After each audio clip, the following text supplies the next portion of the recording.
Dans un premier temps, il faut mettre en place une commission vérité et réconciliation par voie législative qui va s'occuper de ce que la commission des assises a appelé les questions complexes.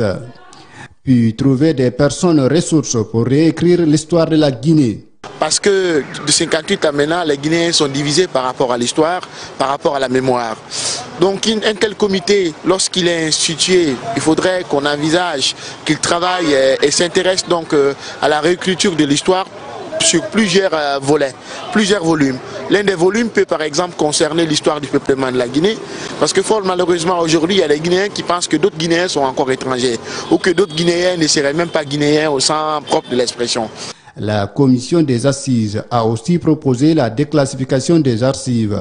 Cela pourrait contribuer à la manifestation de la vérité, estime cet enseignant. Les témoignages se font très rares et aussi peuvent être frappés non seulement par l'oubli ou aussi par le refus de se livrer.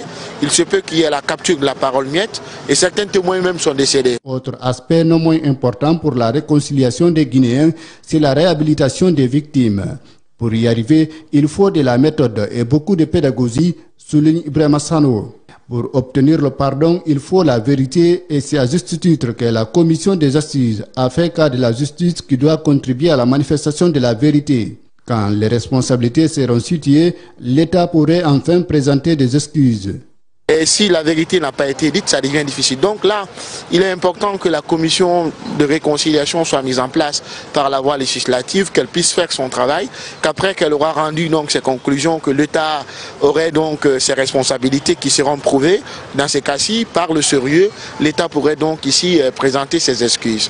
Et après, le dernier enseignement, c'est de dire qu'il faut mettre en place un comité ad hoc de suivi donc des recommandations.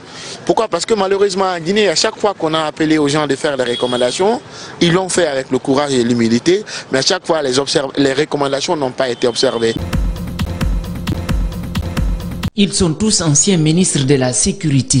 Pour avoir été à ce poste, l'actuel ministre de la Sécurité a eu l'initiative de leur rendre un vibrant hommage en reconnaissant leurs acquis. Et l'initiative est saluée par les anciens ministres à travers leur porte-parole. Selon lui, ce geste marque une union entre les générations des ministres de ce département. Alors, il nous incombe, nous les anciens ministres de la Sécurité et chaque ministre en exercice, d'assurer solidairement la maintenance de cette passerelle.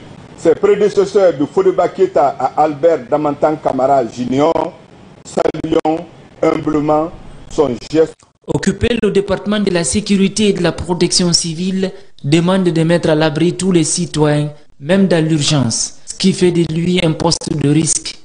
On dit qu'il existe un aliment dont les ministres de la sécurité sont les premiers et les plus grands consommateurs. Cette denrée, c'est la patate chaude. Pour illustrer les difficultés liées à l'exercice de la fonction de ministre de la Sécurité. Au ministère de la Sécurité, les défis sont énormes. Pour les relever, il faut de la détermination. Bachir Diallo rassure que cette cérémonie réitère son engagement. Je suis touché à plus d'un titre par vos mots, mais c'est toute la police et toute la protection guinéenne qui est honorée. C'est pas moi, parce que demain je m'en irai d'ici comme vous.